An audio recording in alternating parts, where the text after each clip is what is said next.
Dobrý deň, milí rodičia, vážení priatelia. Vítajte v ďalšom videu, v ktorom vám priblížim našu prácu a akým spôsobom môžete podporiť napredovanie vašich detí priamo z pohodlia domova.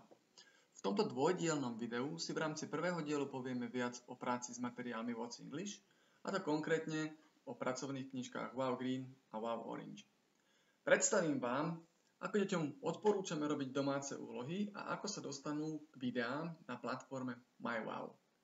Na záver prvého dielu si ukážeme, ako môžete nazrieť do našich triednych kníh a čo sa v nich skrýva.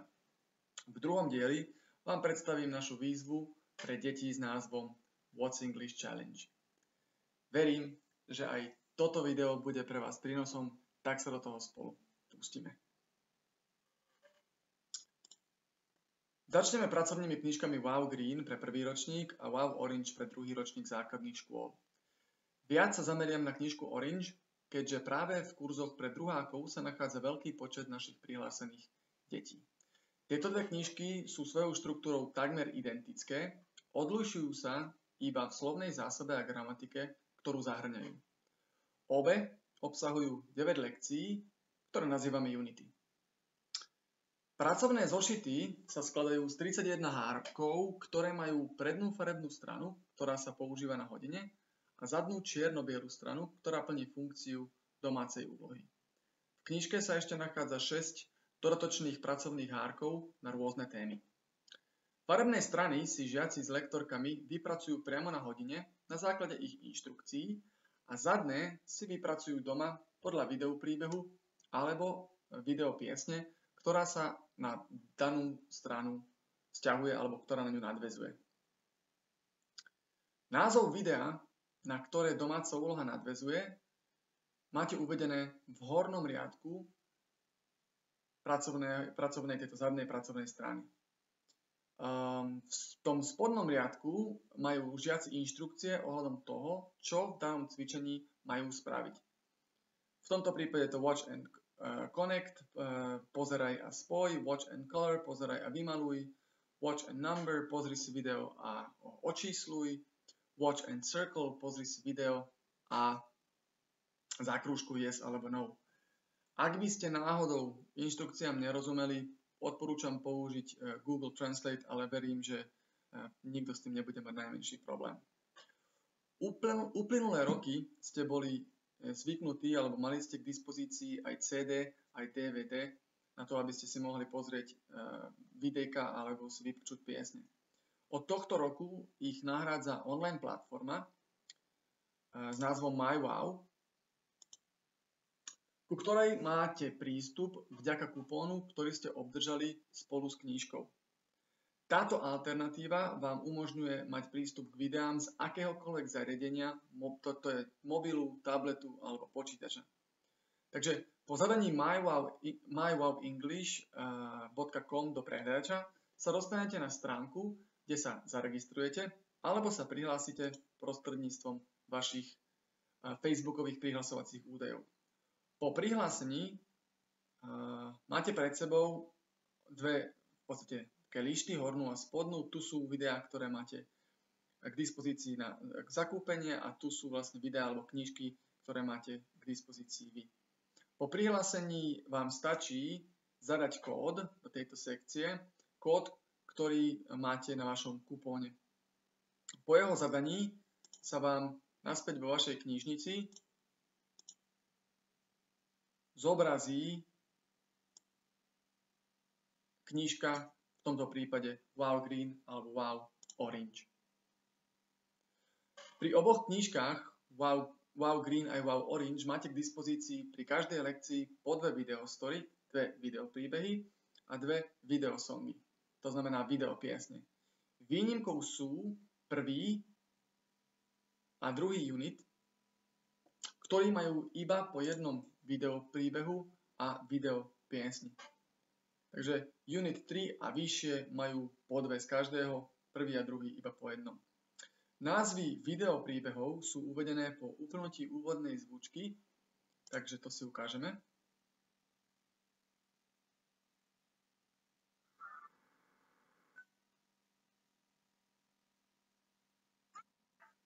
Takže prvých 17 sekúnd je úvodná zvučka a potom Vlastne tu máte názov videopríbehu, každý videopríbeh je spravený takto a v rámci pesničiek sa vám názov zobrazí hneď po spustení, ako môžete vidieť aj tu.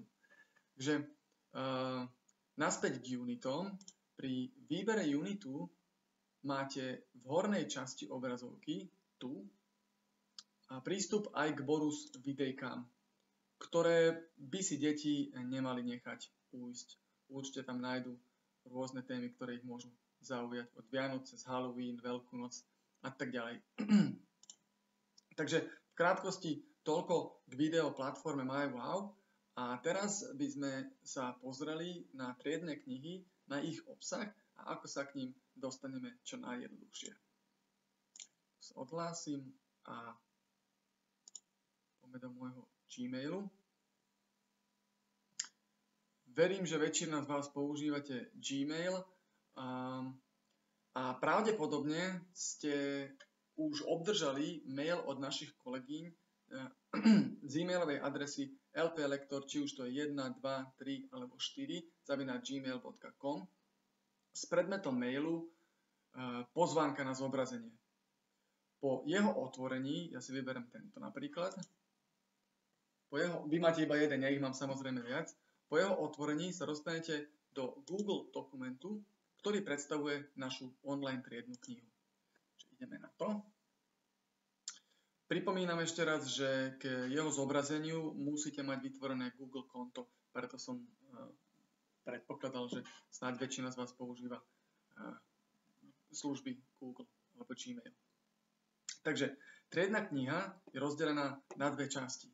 Máme tu prezenčnú listinu so základnými parametrami kurzu a informáciami o skupine a potom tu máme záložky, ktoré predstavujú poznámky z hodín.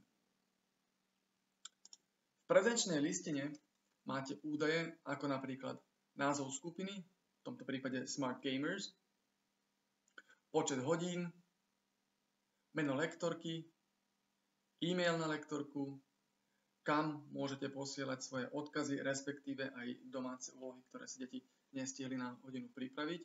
Môžete ich poslať na kontrolu, ale o tom vám poviem neskôr. Máme tu odkaz na Zoom hovor s prihlasovacími údajmi. Okrem toho sú tu hodiny s dátumami a účasťou žiakov. Tu by som zdôraznil, že rodičia majú možnosť zrušiť 1 hodinu pre svoje dieťa z akéhokoľvek dôvodu. Je však potrebné nás o tom informovať mailom aspoň 24 hodín pred začiatkom hodiny, ktorá bude zrušená. My zabezpečíme, aby sa o tom dozvedeli rodičia ostatných detí v skupine. Takáto hodina nebude zarátaná, bude presunutá. To znamená, že v prípade takejto trojčlennej skupiny môžu byť zo strany rodičov zrušené 3 hodiny. Budú potom vyznačené takouto farbou.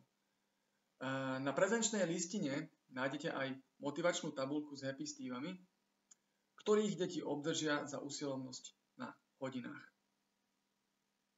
Do ostatných záložiek lektorky zapisujú aktivity, ktoré na hodinách s deťmi realizovali a pridávajú aj fotozáznamy z pracovných listov.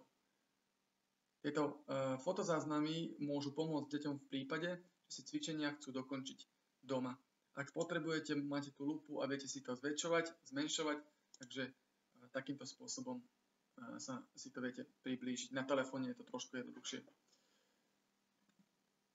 No, toľko vlastne o týchto triednych knihách. A teraz je otázka, ako sa k týmto triednym knihám dostanete najjednoduchšie. Uvedomujeme si, že postupom času budú na váš e-mail prichádzať ďalšie e-maily a môžete toho tam mať veľa, nebudete vedieť, ako sa k tomu dostať. V Gmaili máte veľmi jednoduchú funkciu, túto hviezdičku, ktorú keď zaznačíte alebo týmto spôsobom označíte ten e-mail, tak kedykoľvek ho budete chcieť nájsť, tak v týchto priečinkoch, ktoré tu máte hneď druhý priečinok s hviezdičkou, sem kliknete a ten e-mail tu budete mať vždy. Takže takýmto spôsobom sa dostanete veľmi jednoducho do tohto priečinku a nájdete našu triednu knihu. Takže toto je jednoduchý spôsob, ako sa k tomu dostanete. V druhom dieli tohto videjka vám chcem predstaviť náš upravený motivačný systém, ktorým sa vrátime naspäť k úvodnej časti a k domácim úlohám. Vidíme sa v druhej časti.